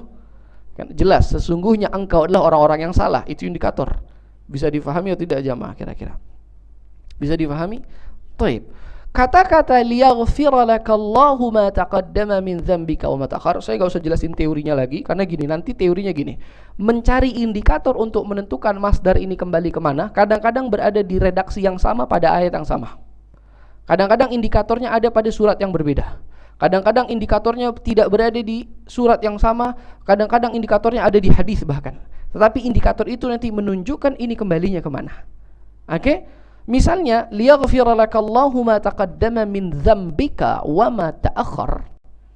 Ya, kita bisa dapatkan indikatornya ada pada surat yang lain. Di dalam surat Ghafir misalnya, Allah Subhanahu wa taala berfirman, "Fasbir inna wa'dallahi haqq wastaghfir li dzambika." Oke, dalam surat Ghafir Allah Subhanahu wa taala berfirman kepada Nabi Muhammad, "Wahai Muhammad, bersabarlah engkau. Sesungguhnya janji Allah itu pasti. Lalu mohonlah ampun li dzambik, atas dosamu." Kan begitu. Atas dosamu. Itu terjemahnya. Kita berarti sudah mengintervensi dengan arti kembalinya kepada pelaku. Padahal kita belum mengetahui apakah ini kembalinya benar kepada pelaku atau tidak. Itu kan secara terjemahan sudah diintervensi sebenarnya. Sudah memilih arti. Oke. Nah, ayat ini nanti di ayat yang depan dijelaskan oleh Allah Subhanahu wa taala di surat yang sama, surat Ghafir, ya, pada ayat 77, karena tadi ayat 55-nya Allah katakan fasbir inna wa'dallahi haq. Sama redaksinya, Muhammad bersabarlah. Ini jumlah tasliyah namanya. Allah sedang mau memberikan permintaan kesabaran kepada Nabi Muhammad, sabar. Kayak kita lagi orang ada yang meninggal itu, orang kena musibah itu kita kan tasliyah ya. Innalillahi wa inna ilaihi raji'un. Bersabar ya, mudah-mudahan kamu dapat hikmahnya, mudah-mudahan diampuni dosanya kan gitu. Itu tasliyah. Allah sedang melembutkan kepada Nabi Muhammad SAW. Bersabarlah Muhammad, janji Allah itu pasti. Apa kata Allah? Fa imma nuriyannaka ba'dalladzi na'iduhum aw natawaffayannaka fa ilaina yurja'un. Sabarlah Muhammad, sesungguhnya janji Allah itu pasti. Ya. Antara dua. Janji Allah yang mana? Ya. Janji Allah terhadap engkau atas perbuatan bengis orang-orang kepadamu. Mereka yang memusuhimu, menghinamu, mencaci makimu, tidak beriman kepadamu, mengusirmu dari kalangan keluargamu, sahabat, tetangga, teman-teman, orang yang tinggal satu kampung. Rasulullah diusir dari Makkah. Apakah nanti akan aku perlihatkan di hadapanmu kalau kamu masih hidup siksaku kepada mereka? Atau kalau kamu tidak sempat melihat, pada akhirnya mereka juga akan kembali kepadaku. Tapi setidaknya itu Rasulullah lagi dikasih janji oleh Allah. Kayak orang tua lah ngomong sama anaknya, sabar nak, tenang aja, lihat aja nanti yang jahat sama kamu bakalan kayak gini, kayak gini, kayak gini. Kira-kira begitu. Jelas tidak nih kira-kira? Maka di sini yang menjadi objek daripada kezaliman itu adalah Nabi Muhammad, yang mana pelaku kezalimannya adalah umatnya yang bengis, yang mengusir Nabi, menghina Nabi dan yang semisalnya. Dari indikator di ayat 77 dapat difahami kata-kata wastaghfir li dzambika pada ayat 55 di dalam surat yang sama. Maksudnya wastaghfir li dzambika, mintailah ampun atas dosa yang dilakukan oleh umatmu terhadapmu. Faham atau tidak ini kira-kira? Jelas? Maka nanti liyaghfira lakallahu ma taqaddama min dzambika wa ma ta'akhkhar, agar Allah, inna fatahna laka fatham mubina, Allah berikan fatham mubina. Itu Fatu Makkah kejadiannya. Ketika Rasulullah kembali ke Makkah dalam keadaan semua orang telah beriman kepada Rasulullah sallallahu alaihi wasallam. Setelah Nabi dihina, Nabi Nabi diusir, dahulu Nabi agar Allah maafkan dosa-dosa umatmu yang dahulu sebelum kejadian Fatu Makkah, wa ma ta'akhkhar, dan dosa-dosa umatmu yang akan datang, kita sampai hari ini dan sampai hari kiamat yang masih belum bisa mengikuti dan belum bisa memberikan hak terbaik kepada Nabi Muhammad SAW. Laka min ajlika, untukmu dan atas dasarmu. Maka arti liyaghfira lakallahu ma taqaddama min dzambika wa ma ta'akhkhar bukan Allah menghapuskan dosa Nabi yang telah lampau dan yang akan datang, tetapi Allah hapuskan dosa umat Nabi atas hak Nabi yang tidak diberikan oleh mereka, yang telah lampau dan yang akan datang. Maka tidak boleh menisbatkan zambun pada diri Nabi Muhammad sebagai sebuah pelaku perbuatan dosa, tetapi zambun di sini Nabi Muhammad sebagai objek daripada perbuatan dosa. Jelas tidak nih kira-kira? Jadi justru ayat ini memuliakan dan mengagungkan Nabi Muhammad berlawanan dengan pemahaman yang tadi, yang mana seakan-akan kok di sisi Nabi ada kekotoran, kok di sisi Nabi ada dosa, mau diartikan dosa kecil, mau diartikan apa, itu semua nanti terbantahkan. Justru satu-satunya Nabi yang paling mulia, itu yang keistimewaannya tidak dimiliki oleh nabi-nabi yang lain, orang dengan berkat dia dihapuskan dosanya, umatnya dengan berkat dia dihapuskan dosanya. Dan itu adalah keinginan Nabi Muhammad SAW. Wala sawfa yu'tika rabbuka fatarda. Dan itu yang diinginkan oleh Nabi Muhammad. Apa yang diinginkan oleh Nabi Muhammad, maka akan Allah hapuskan dosa-dosa anak umat Nabi Muhammad. Apa yang engkau inginkan akan diberikan, maka hari itu engkau akan rela dan ridha Muhammad. Apa yang diinginkan oleh Nabi Muhammad? Penghapusan dosa untuk umatnya. Jadi secara teoritis nanti, ini tadi poin-poin pentingnya, liyaghfira lakallahu ma taqaddama min dzambika wa ma ta'akhkhar, tidak bisa diartikan sebagai nabi pelaku perbuatan dosa, tetapi nabi justru menjadi objek daripada perbuatan dosa. Jadi al-masdaru qad yudhafu ila man waqa'a ilaihi aw alaihi al-fi'l. Dia kembali kepada objek daripada perbuatannya, bukan menjadi pelaku perbuatannya. Maka Nabi menjadi maf'ul daripada zambun yang dilakukan oleh umatnya. Maka itu liyaghfira lakallahu ma taqaddama min dzambika, bukan dosa Nabi. Maka batal kalau dikatakan Nabi Muhammad melakukan dosa merujuk dengan ayat yang tadi. Bisa difahami? Ini distorsi yang sangat-sangat fatal kesalahannya, yang berakibat kepada keimanan yang tidak benar kepada Nabi kita Muhammad sallallahu alaihi wasallam. Sampai sini ada yang ingin ditanyakan? Tafadhol. Itu pembahasan ayat itu. Saya tidak mau panjang-panjang. Tadi sampai liyaghfir lakallah. Wadduha pun nanti begitu tadi. Wajadaka dhalan fahada, nanti. Nanti akan semuanya satu persatu kalau kita kupas akan mendapatkan hasil. Ternyata tidak dinisbatkan dosa itu kepada diri Nabi Muhammad SAW, besar ataupun kecil sekalipun. Bahkan kesalahan atau kehinaan itu ditanzih, disucikan daripada diri Nabi Muhammad SAW. Maka tidak tepat syaqqus sadar, pembelahan dada Nabi Muhammad, bila mana menggunakan pendekatan ayat-ayat tadi sebagai pembersihan dosa. Tetapi syaqqus sadar lebih tepat diartikan itu adalah tanda daripada tanda-tanda kenabian, seperti apa yang ada pada katif Nabi Muhammad SAW berupa cap kenabian. Maka pembelahan dada itu murni sebagai tanda kenabian, tidak ada kaitan dengan penghapusan dosa yang memiliki tendensi ada sisi yang kurang dan tidak baik pada diri Rasulullah yang dibersihkan. Paham atau tidak nih kira-kira? Silakan kalau ada pertanyaan. Fadhol.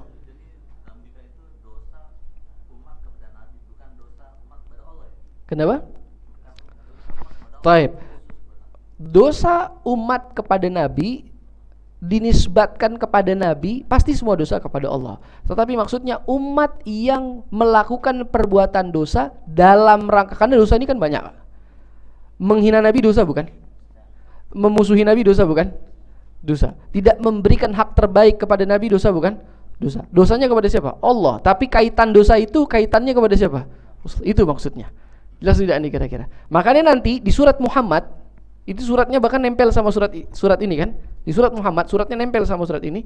Itu Allah katakan fa'lam annahu la ilaha illallah wastaghfir li dzambika walil mu'minina wal mu'minat. Itu ayatnya berkaitan dengan apa? Itu surat itu, ayat itu turunnya di Madinah, bukan di Mekah. Apakah Allah ingin mengajarkan Nabi tentang keesaan Allah? Udah bukan waktunya. Sahabat semua sudah beriman. Nabi Muhammad itu tidak sedang diajarkan tentang ya Muhammad ketahuilah bahwa tiada Tuhan selain Allah, bukan. Makanya itu pakai dhamir sya'an itu, pakai fa'lam annahu, bukan fa'lam la ilaha illallah. Fa'lam annahu la ilaha illallah artinya apa? Ya, kalau saya terjemahan letterlek, fa'lam ketahuilah annahu la ilaha illallah. Apa-apa yang dipikul dengan keagungan makna keesaan Allah, kemahamampuan Allah akan segala sesuatu, wastaghfir li dzambika, mintailah ampun atas dosa umatmu terhadapmu. Allah maha mampu, fa'alun lima yurid, dia maha mampu melakukan apapun. Dengan makna la ilaha illallah itu tiada Tuhan selain Allah, keesaannya di dalam setiap aspeknya. Dia maha mampu melakukan hal-hal yang sangat-sangat tidak wajar menurut kita. Dan di antara hal yang tidak wajar adalah Nabi Muhammad diberikan otoritas oleh Allah untuk memintakan ampun untuk dosa umat-umatnya yang membuat kebengisan kepada dirinya, yang telah lampau dan yang akan datang. Walil mu'minin, makanya pakai wa ya. Ini saya panjang kalau saya sebut-sebut lagi teori-teorinya. Udah gitu pakai lam lagi. Bukan wal mu'minin, walil mu'minin. Ini nanti menjadi mana? Menjadi pemutus. Jadi artinya dan dosa-dosa umum orang-orang mukmin yang belum bisa mengikuti ajaranmu secara baik. Dosa khusus mereka yang membencimu, dosa khusus mereka yang menghinamu, dosa khusus mereka yang melakukan keburukan kepadamu, mintakan ampun. Secara khusus Allah berikan kalau engkau yang memintakan ampun. Dan dosa umum umat-umatmu kita ini yang belum melakukan sunnah Nabi secara maksimal, yang belum bisa taat kepada Rasulullah secara maksimal, yang belum memuliakan Nabi sesuai dengan haknya, yang belum menjadikan Nabi sebagai junjungan tertinggi di hati kita, itu termasuk daripada kekurangan-kekurangan kita. Itu masuk ke dalam walil mu'minin liyaghfirlakallahu ma taqaddama min dzambika wa ma ta'akhkhar. Jadi ayat ini sebenarnya lagi ngagungin Nabi Muhammad sallallahu alaihi wasallam. Sangat agung di sisi Allah Subhanahu wa taala. Nabi Muhammad sampai diberikan otoritas memintakan ampun untuk dosa orang-orang yang bengis sebelum Fatu Makkah. Bagaimana Abu Sufyan? Bagaimana grup-grup mereka dulu yang mengunyah jantung pamannya Nabi Muhammad sallallahu alaihi wasallam? Ketika Fatu Mekah mereka semuanya, ya Rasulullah kita sekarang beriman kepadamu. Allah bilang, Allah berikan izin kepadamu Muhammad, kalau kamu mintakan ampun akan diampuni dosa-dosa mereka. Faham tidak kira-kira? Rasul bilang aman kalian semuanya, tidak ada kebencian oleh Rasulullah sallallahu alaihi wasallam. Walil mu'minin wa ma ta'akhkhar, dan dosa-dosa umatmu yang akan datang sampai hari kiamat, mereka yang belum sempurna, kita yang masih hina, belum banyak ikut sunnah Nabi. Nabi suruh A, kita masih pilih B. Nabi bilang jangan ambil B, kita ambil B. Nabi bilang lakukan ini, kita masih lakukan itu. Itu kan dosa juga. Dosa apa? Dalam artian kita belum menunaikan hak-hak yang diharuskan oleh Nabi Muhammad SAW. Kita belum cinta Nabi sempurna, kita belum agungkan Nabi sempurna. Wa ma ta'akhkhar, dan Allah berikan otoritas kepadamu untuk engkau mintakan ampun atas dosa-dosa mereka juga. Jadi liyaghfirlakallahu ma taqaddama min dzambika wa ma ta'akhkhar, agar Allah berikan kepadamu hadiah terbesar, pengampunan atas dosa yang disematkan kepadamu sebagai objek perbuatan dosa yang dilakukan oleh umatmu dahulu dan akan datang sampai hari kiamat. Jelas tidak nih kira-kira? Seperti itu. Ada pertanyaan lagi? Tafadhol kalau ada pertanyaan.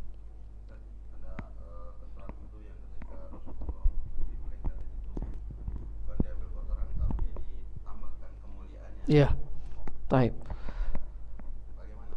Betul. Jadi pertama, syaqqus sadr, riwayat pembelahan dada tadi saya sudah katakan itu benar adanya. Bahkan bukan hanya pada peristiwa Isra dan Mi'raj, tidak kurang dari 5 kali. Sejak Rasulullah kecil sudah ada yang namanya syaqqus sadr, pembelahan dada. Yang saya ingin bahas tadi bukan periwayatan itu, maksud daripada periwayatan itu apa. Yang saya bahas tadi saya sudah tegaskan, saya menggunakan pendekatan tashih al-mafahim. Saya menggunakan pendekatan ya, mempertegas daripada makna yang selama ini terjadi distorsi pemahaman. Maka distorsi pemahaman itu yang saya benahi. Adapun pemahaman yang benar tadi belum kita kupas apa. Termasuk diantaranya adalah memuliakan, mengangkat, mengagungi Nabi Muhammad SAW. Maka itu benar. Tapi kalau dimaksudnya memuliakan setelah ada kehinaan, ini yang ingin saya koreksi. Tidak boleh menyematkan ada kehinaan dan kekurangan pada diri Nabi Muhammad. Seperti tadi yang dilakukan oleh banyak penafsir. Al-Imam At-Tabari tadi mengatakan wajadaka dhalan fahada, dalam keadaan dia punya dosa dahulu, dalam keadaan tersesat, dalam keadaan dahulu berada pada kejahilian selama 40 tahun. Itu yang sekarang kita bahas. Jelas tidak nih kira-kira? Adapun kalau Muhammad memuliakan itu jelas. Jadi pendekatan yang saya pakai pada tujuannya untuk tanzih, mensucikan Nabi daripada hal-hal yang tidak layak ada pada diri Nabi Muhammad SAW. Kenapa? Karena esensi utama pada Isra dan Mi'raj adalah takrim dan tasyrif.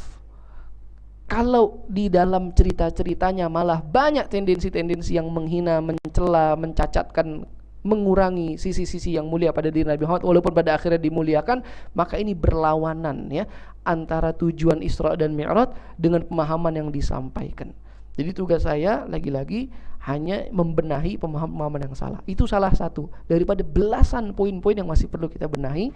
Insya Allah nanti kapan-kapan kita bisa mengkaji kembali di dalam masalah Isra. Jadi tadi poin pertama adalah ta'rif, ya, pengetahuan kita terhadap kapan Isra Mi'raj, itu poin-poin yang informatif saja. Lalu tadi apakah Isra Mi'raj bisa didudukan sebagai mukjizat? Itu jadi poin penting juga tadi. Kenapa saya katakan poin penting? Karena itu tadi dampaknya kalau Isra Mi'raj berarti ada sisi yang harus kita pelajari tentang siapa Nabi Muhammad SAW sebagai kekhususan. Tapi kalau sebagai mukjizat udah selesai. Itu hanya menjadi dalil kenabian. Nah, jadi itu tadi sebagai poin-poin awal pendahuluan. Lagi-lagi saya setiap di sini kenapa selalu pendahuluan ya? Alhamdulillah. Tapi setidaknya walaupun pendahuluan bisa menjadi manfaat. Silakan kalau masih ada pertanyaan, masih ada waktu Pak. Tafadhol, kita sharing. Tafadhol.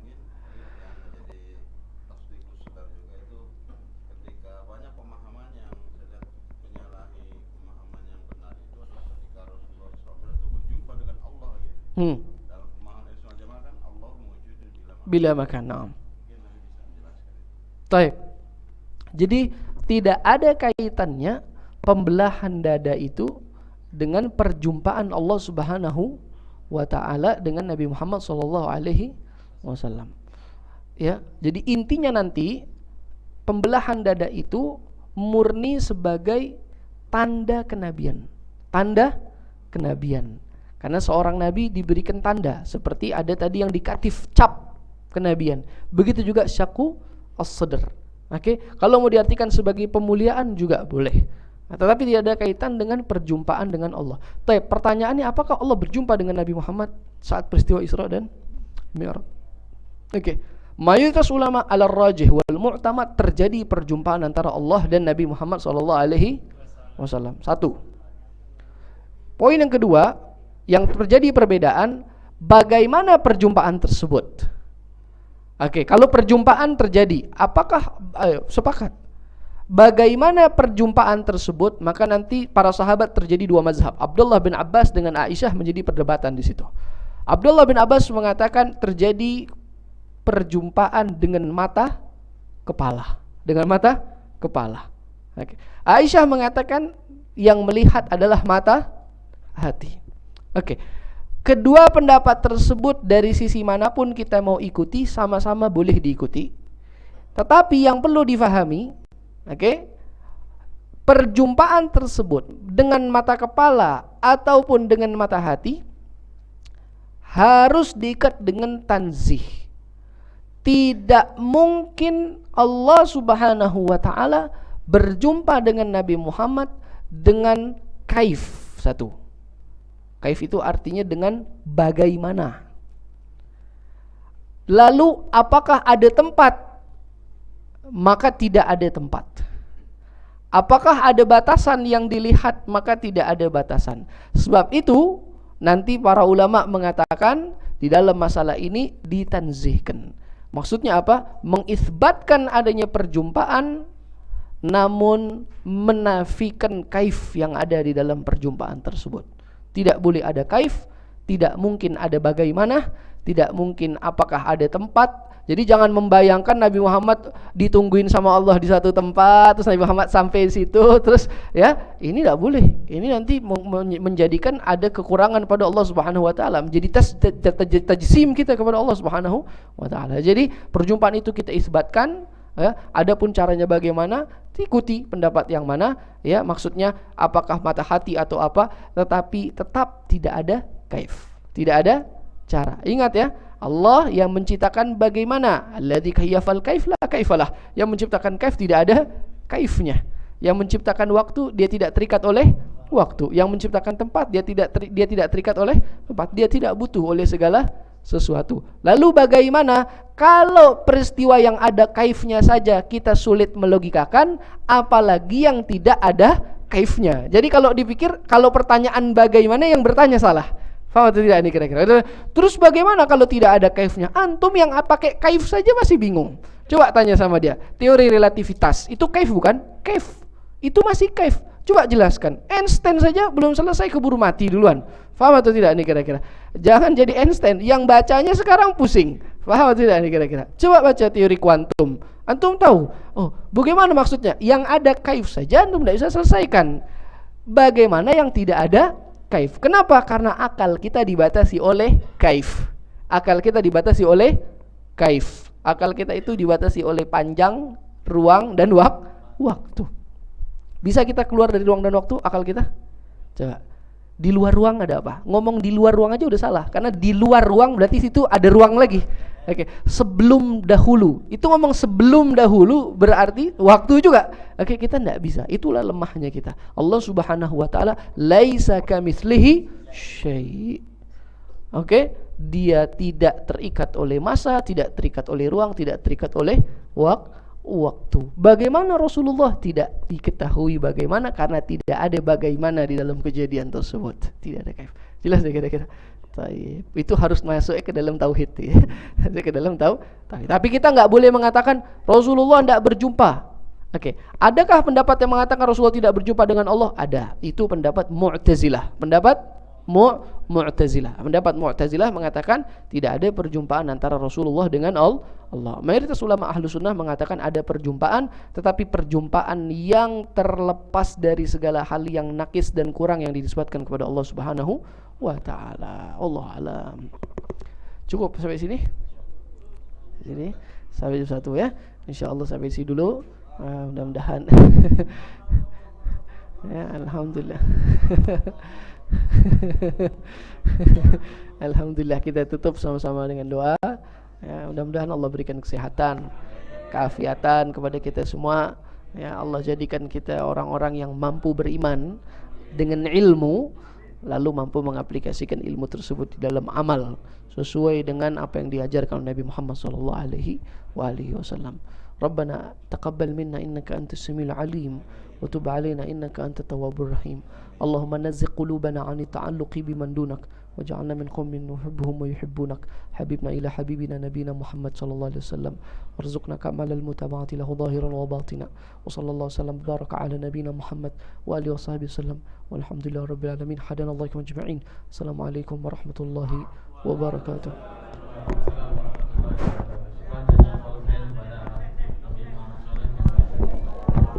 Materi kajian pada pagi hingga siang hari ini, semoga kajian tadi dapat bermanfaat buat kita semua. Baik, kami juga